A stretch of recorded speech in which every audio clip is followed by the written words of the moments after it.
I had always thought of myself as a mother who knew everything happening in her house. My name is Amanda, and my son, Ethan, had just turned 18 last week. We had always shared a close bond, the kind that made me feel like I was always just a knock away from his world. But that night, everything shifted in a way I never saw coming. It was a warm summer evening in our suburban Connecticut home. The air smelled like freshly cut grass, and crickets chirped in the distance. I was folding laundry in the hallway when I realized it was already past midnight. I hadn't heard Ethan come out to say goodnight, which was our little tradition ever since he was a child. I smiled to myself, thinking maybe he had fallen asleep while playing one of his late-night games.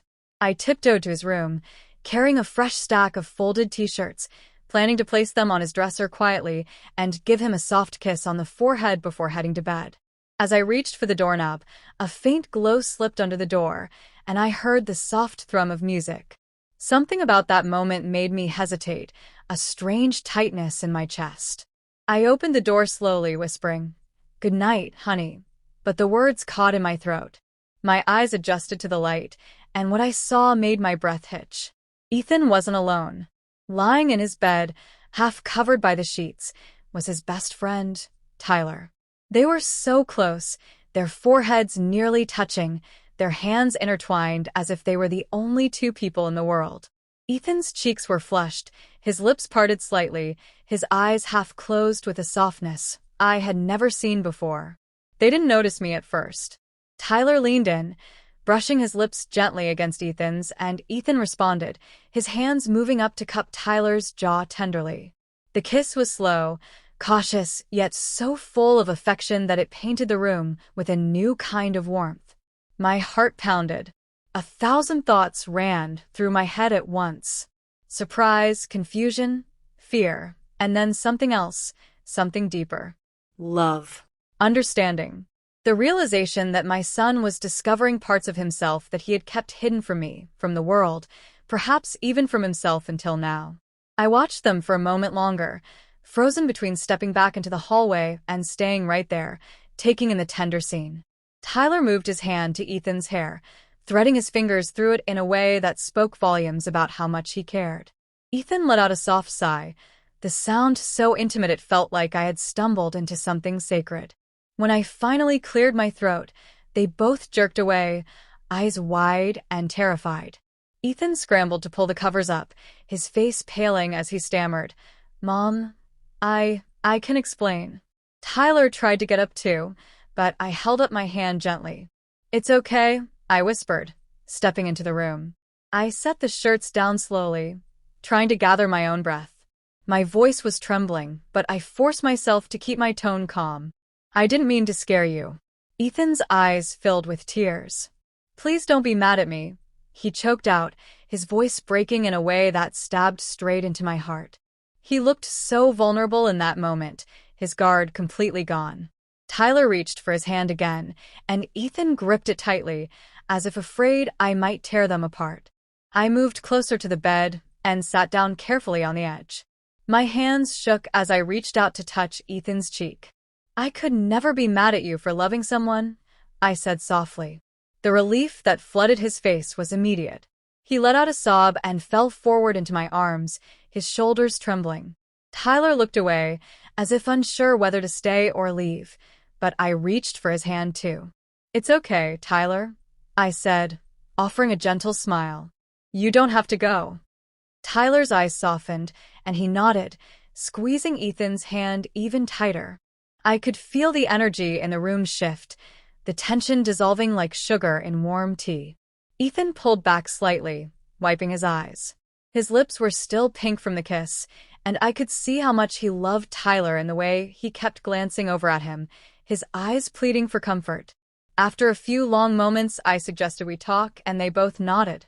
Tyler sat up, wrapping an arm around Ethan protectively. They started telling me everything, their voices low and trembling. They had been best friends since middle school, but last summer something had shifted between them. One night during a camping trip, they had shared a kiss by the lake under the stars.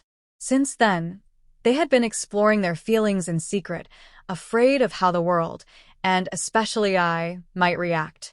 Hearing them speak, I felt like I was seeing my son for the first time, not just as my child, but as a young man with a heart capable of deep, unwavering love.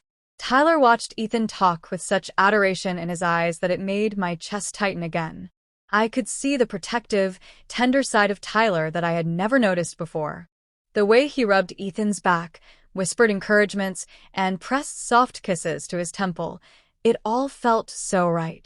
At one point, Ethan turned to Tyler, their faces close again. "I love you," he whispered, his voice barely audible, but the room seemed to echo with the confession. Tyler leaned forward and kissed him deeply, a kiss so filled with longing and tenderness that it felt like watching poetry unfold in real life. Ethan's fingers curled into Tyler's hair, holding him close as if he never wanted to let go. I looked away, giving them that brief moment of privacy, even though I was only inches away. When I turned back, they were both breathing heavily, their foreheads pressed together. Tyler's hand was resting on Ethan's chest, feeling his rapid heartbeat. It was intimate, yes, but there was nothing vulgar, nothing shameful, only pure affection that made my eyes sting with tears. I reached out and laid my hand over theirs, a silent promise that I was here for them. Ethan looked at me with wide, tear-filled eyes and whispered, "Thank you, Mom." My throat tightened as I pulled him into another hug, this time including Tyler too. We stayed like that for a while, all tangled up together in warmth and understanding. In that moment, the three of us were more than just mother and son or best friends. We were a small, fragile family learning to accept and cherish one another. Eventually, I stood up and took a deep breath. "I should let you both get some sleep," I said, though part of me wanted to stay and keep protecting that delicate peace we had found. Ethan smiled softly, his fingers still laced with Tyler's. "Good night, Mom," he said, his voice steady for the first time that night. Tyler echoed the words, adding a quiet, "Thank you," that seemed to carry more weight than I could have imagined. As I closed the door behind me, I leaned against it for a moment, feeling the soft thud of my heart in my ears. I had walked in expecting to say a simple goodnight, but instead I had been given a glimpse into my son's deepest truth. It changed me as much as it changed us all. It taught me about love, love that doesn't always look the way we expect, love that demands courage, patience, and an open heart. That night, I didn't just say goodnight to my son. I said goodnight to the old version of our relationship and welcomed something even more beautiful in its place. As I crawled into my own bed, I felt an unexpected calm wash over me. My son was happy, he was loved, and he was brave enough to show it. In the end, isn't that what every mother wants? The next morning, the sun streamed into the house, and I found Ethan and Tyler sitting at the kitchen table, hands intertwined over a shared plate of pancakes. They looked up at me, a little shy but smiling. I poured myself a cup of coffee and joined them, feeling the gentle warmth of a new beginning. As we talked and laughed about silly things, I realized just how deeply that one night had changed us all. Ethan would always be my little boy in some ways, but now I saw the man he was becoming, kind, loving, and unafraid to be true to himself. Tyler was no longer just the boy next door. He was someone I respected and trusted to care for my son's heart. From then on, every night felt different. When I knocked on Ethan's door to say goodnight, I did it with a knowing smile, aware that behind that door was a love blooming like a quiet secret garden. And every time Ethan looked at me, I saw gratitude and relief shining in his eyes. That single moment of opening his door, that single moment of finding them together, had indeed changed us. It tore down walls I didn't even know existed, building something stronger and more honest in their place. We were no longer just a mother and son living in a quiet home. We had become a family bound by deeper acceptance and unwavering love. And for the first time in years, as I closed my eyes to sleep, I felt an overwhelming sense of peace wash over me. I knew Ethan was exactly where he was supposed to be, and so was I, right here, loving him, supporting him, and watching him grow into the beautiful soul he was always meant to be.